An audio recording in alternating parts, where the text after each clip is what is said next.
Open the pouch till halfway to the flange.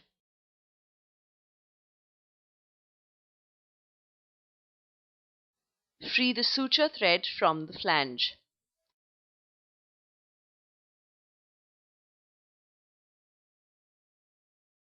Hold the tube firmly with one hand and pull the suture threads and draw the device into the insertion tube. Steady the yellow flange with one hand and move the insertion tube to adjust as per uterine depth. Make sure the lower rim of the yellow flange is at the measured uterine depth and not the upper rim as in case of copper T380A. Hold the thread slightly stretched with one hand and put the solid rod into the insertion tube to almost touch the bottom of the pulled-in frame. Silverline is now ready for insertion. Peel the remaining cover off the pouch and lift the loaded insertion tube, keeping it horizontal so the frame does not fall out.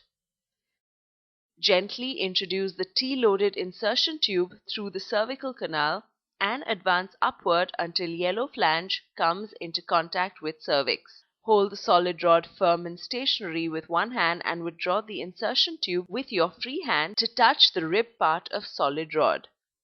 The arms of frame are now released from insertion tube.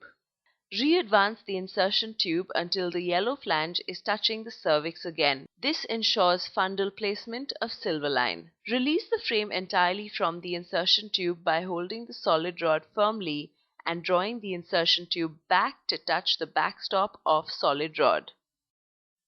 Now gently withdraw the solid rod.